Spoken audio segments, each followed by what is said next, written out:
For 12 years, I believed I was helping the woman I loved build her dream. I gave her my name, my trust, my connections, and the one thing money could never buy, my reputation. But one morning, I discovered something that made my hands shake. The empire she had built in my name was never really hers. And when I finally decided to expose the truth, I had only one question. Could our bond survive the betrayal? My name is Ethan Cole, and for most of my life, I believe trust was something you gave once and protected forever. 12 years ago, I met Clara Bennett, a brilliant woman with a small business idea and a heart full of ambition. She didn't have much money. I did have experience, a good reputation, and years of relationships in the business world. So when Clara asked me to help her, I didn't hesitate. I introduced her to people I trusted. I helped her negotiate contracts. I even allowed her to use my professional name when she was trying to convince investors that her company was reliable. She always told me the same thing. Ethan, one day,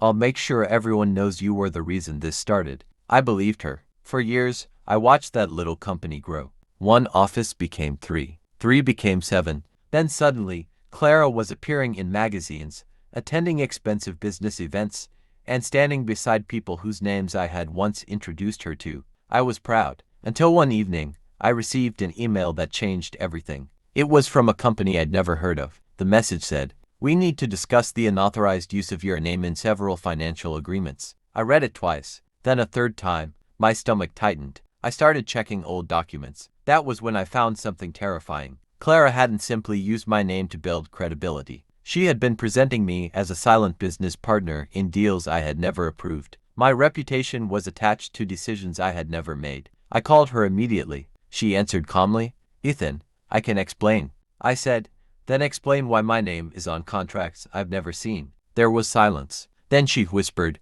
"Because nobody would have trusted me without you." Those words hurt more than any insult could have. I asked her one question. Was I ever your partner, or was I just your name? She didn't answer. That silence told me everything. For 12 years, I had thought we were building something together. She had been building something through me, but I didn't scream. I didn't threaten her. I didn't destroy everything she had created. Instead, I contacted an attorney and gathered every document, email, message, and agreement connected to my name. Piece by piece, the truth came together, and then I discovered something even bigger. Some of the investors had been told that I personally guaranteed certain business decisions. I hadn't, so I called a meeting. Clara walked into the room expecting me to apologize. Instead, I placed a folder on the table.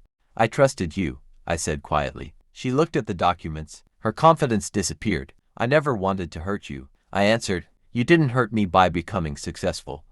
You hurt me by making my trust part of your business plan." The room became completely silent. I formally removed my name from every unauthorized agreement and allowed the proper authorities and lawyers to handle the rest. Clara lost some contracts. She lost investors. Most importantly, she lost the person who had believed in her before anyone knew her name. Months later, she called me. Her voice was different. There was no arrogance left. She simply said, "Do you hate me?" I thought about everything we'd been through. Then I answered, "No.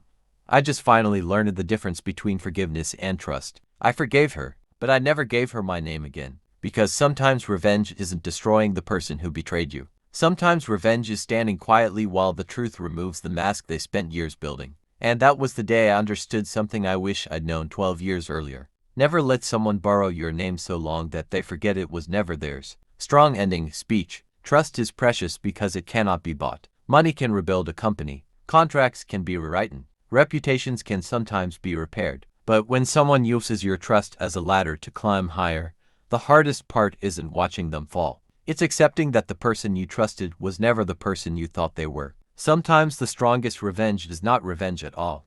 It's the truth.